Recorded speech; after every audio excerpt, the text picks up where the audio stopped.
Sesar juga salah satu di antara bentuk anarkisme setan kepada manusia. Ibu-ibu, pengumuman. Saya dapat meyakinkan kepada semua orang-orang yang terlibat kepada sesar bahwa orang ini mengalami gangguan jin di tubuhnya. Gangguan setan di perutnya, di bagian rahimnya. Orang-orang yang sesar mesti diruqyah berulang-ulang perutnya, nanti dampaknya pasti akan ada. Tidak sedikit orang-orang yang sebelumnya sesar, ternyata setelah dia mendalami ilmu ruqyah, lalu dia menterapi dirinya dengan sesar, Allah lepaskan dari sesar berikutnya. Betul, Bu? Nah, orang-orang yang kena sesar, bahkan istri saya sendiri, mengatakan, dah, ada bisikan yang sangat kuat di telinga ini. Hanya dia yang mampu dengar. Dia cerita ke saya nih, hanya saya yang bisa dengar, katanya.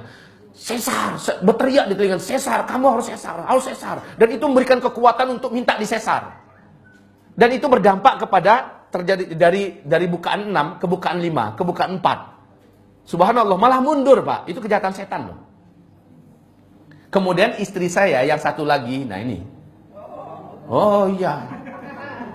Ibunda aja yang baru dengar. Nah, ini satu dunia udah dengar.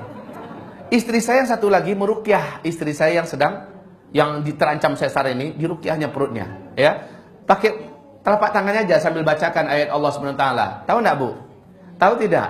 Tadi di klinik rumah bersalin An-Nisa di Payakumbuh dikatakan oleh dokter ketubannya sudah keruh.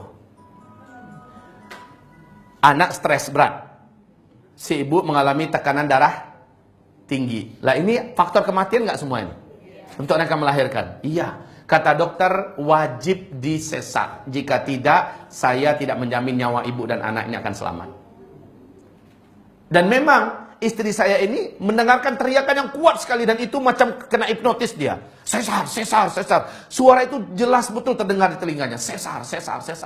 Ya, Bu. Saya sedang di Mekah. Saya sampaikan pada istri saya yang satu lagi, Aisyah, tolong ruqyah adikmu. Iya ada katanya. Dibawa ke Bukit Tinggi. Ini Payakumbuh loh ya. Dibawa di Bukit Tinggi, sepanjang jalan itu dia ruqyah. Dengan Ibu Dokter Armaina. Jadi saya katakan, kalaupun terpaksa harus wanita yang tangani. Nah, Ibu Dokter ini kan perempuan yang dilarikan ke Bukit Tinggi. Sepanjang jalan diruqyah terus oleh istri saya, Aisyah, ini adiknya, Fatimah. Oh, baru saya sebut namanya. Ya, nggak apa-apa. Udah tahu ya. Diruqyah, ayo. Ini ada indahnya loh.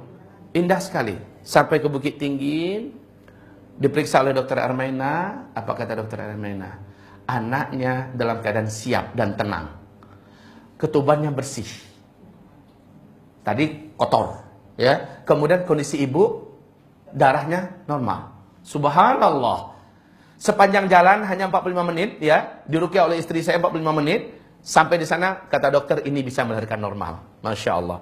Ditelepon Dokter Zulhanif oleh istri saya, oleh Aisyah. Ditelepon Dokter Zulhanif. Dia adalah seorang dokter spesialis kandungan dan bahkan memang ahli di bidang sesar juga. Beliau mengatakan kalau begitu kondisinya tenang sajalah, ini bisa melahirkan normal.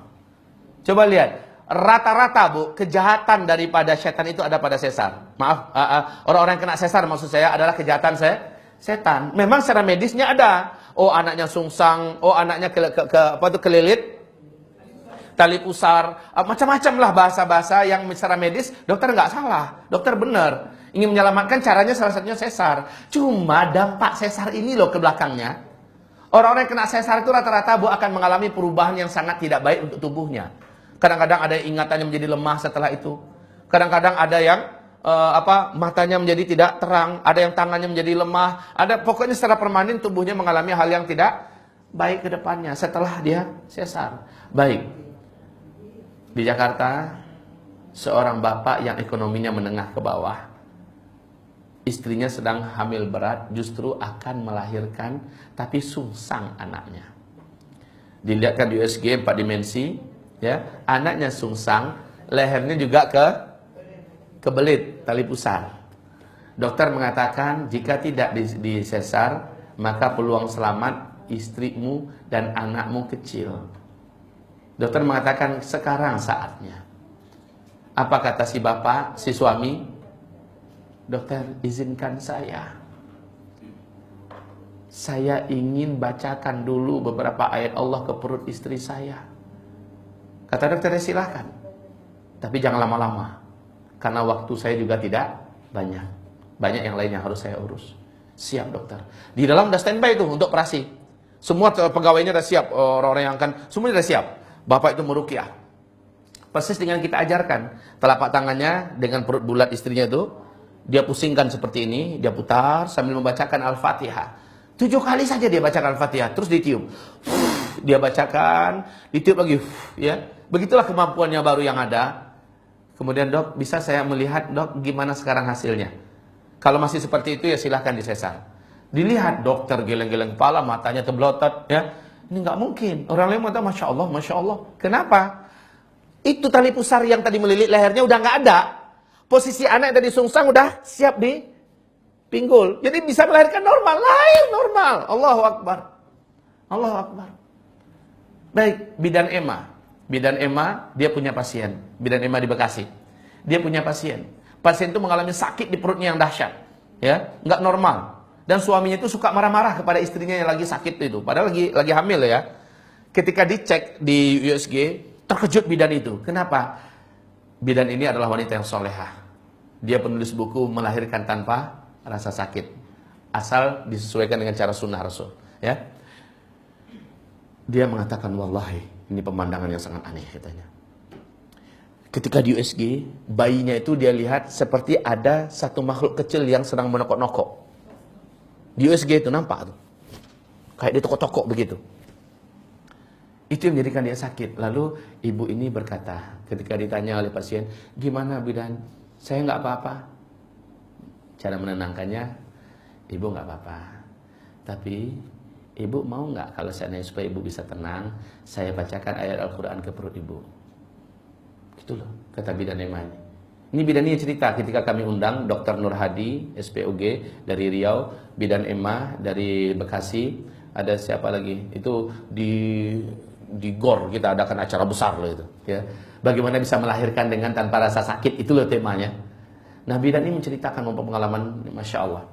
Bu, kemudian dia tanya, sejak kapan suami ibu mulai marah-marah? Sejak saya hamil katanya. Nah, sejak hamil suaminya mulai marah-marah sampai sekarang. Hah? Ya di dalam perutnya anak manusia. Yang nyakitin itu jelas adalah bangsa jin. Oke, diruqyah. Tapi wajib hadir waktu meruqyah itu suami istri. Ketika diruqyah, suaminya bergetar, si istri juga mengalami gerakan yang sangat tidak normal. Ya. Terus diruqyah sampai pada akhirnya istri ini tenang, lalu suaminya juga tenang. Dicek kembali, sudah nggak ada lagi yang nokok-nokok itu. Ditanyakan perutnya gimana? Sudah enakan. Besok dia datang lagi, gimana sekarang? Karena disuruh datang dulu dalam 1 minggu, sudah datang terus. Ya, terus diruqyah supaya nggak datang lagi mengganggu itu. Aman, alhamdulillah bunda bidan sudah enak. Coba bayangkan, adanya kejahatan syaitan. Taib hamba-hamba Allah tentang sesar. Itu aja. Orang-orang yang kena sesar boleh saya katakan positif di dalam perutnya, di pembuluh-pembuluh darahnya, ya, di rahimnya sudah ada gangguan makhluk gaib itu. Usir mereka dengan ayat-ayat Al-Quran yang dibacakan pada air, dibacakan pada zam-zam, dibacakan pada zaitun, dibacakan pada madu dan sebagainya, minum. Ya, atau cukup dengan perut itu, bacakan.